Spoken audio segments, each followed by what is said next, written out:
ಇಡೀ ರಾಜ್ಯದಲ್ಲಿ ಈ ಸರ್ಕಾರದ ವ್ಯವಸ್ಥೆಯಲ್ಲಿ ಟ್ಯಾಂಕರ್ ಮಾಫಿಯಾ ಇರ್ಬೋದು, ಮತ್ತೊಂದು ಮಾಫಿಯಾ ಇದು ಎಲ್ಲವೂ ಸಹಿತ ವೈಭೀಕರಣ ಆಗ್ತಾ ಇದೆ. ಹೆಚ್ಚಿನ ರೀತಿಯ ಪ್ರಯಾರಿಟಿ ಅವ್ರಿಗೆ ಸಿಗ್ತಾ ಇದೆ.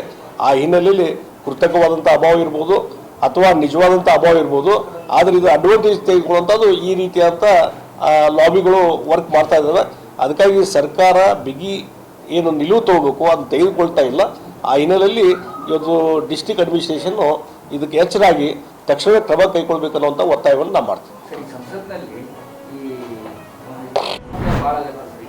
ಇಡೀ ರಾಜ್ಯದಲ್ಲಿ ಈ ಸರ್ಕಾರದ ವ್ಯವಸ್ಥೆಯಲ್ಲಿ ಟ್ಯಾಂಕರ್ ಮಾಫಿಯಾ ಇರ್ಬೋದು, ಮತ್ತೊಂದು ಮಾಫಿಯಾ ಇದು ಎಲ್ಲವೂ ಸಹಿತ ವೈಭೀಕರಣ ಆಗ್ತಾ ಇದೆ. ಹೆಚ್ಚಿನ ರೀತಿಯ ಪ್ರಯಾರಿಟಿ ಅವ್ರಿಗೆ ಸಿಗ್ತಾ ಇದೆ. ಆ ಹಿನ್ನೆಲೆಯಲ್ಲಿ ಕೃತಕವಾದಂಥ ಅಭಾವ ಇರ್ಬೋದು ಅಥವಾ ನಿಜವಾದಂಥ ಅಭಾವ ಇರ್ಬೋದು. ಆದರೆ ಇದು ಅಡ್ವಾಂಟೇಜ್ ತೆಗೆದುಕೊಳ್ಳುವಂಥದ್ದು ಈ ರೀತಿಯಾದಂಥ ಲಾಬಿಗಳು ವರ್ಕ್ ಮಾಡ್ತಾ ಇದ್ದಾವೆ. ಅದಕ್ಕಾಗಿ ಸರ್ಕಾರ ಬಿಗಿ ಏನು ನಿಲುವು ತಗೋಬೇಕು ಅದನ್ನು ತೆಗೆದುಕೊಳ್ತಾ ಇಲ್ಲ. ಆ ಹಿನ್ನೆಲೆಯಲ್ಲಿ ಇವತ್ತು ಡಿಸ್ಟ್ರಿಕ್ಟ್ ಅಡ್ಮಿನಿಸ್ಟ್ರೇಷನ್ನು ಇದಕ್ಕೆ ಎಚ್ಚರಾಗಿ ತಕ್ಷಣ ಕ್ರಮ ಕೈಗೊಳ್ಳಬೇಕನ್ನುವಂಥ ಒತ್ತಾಯವನ್ನು ನಾವು ಮಾಡ್ತೀವಿ.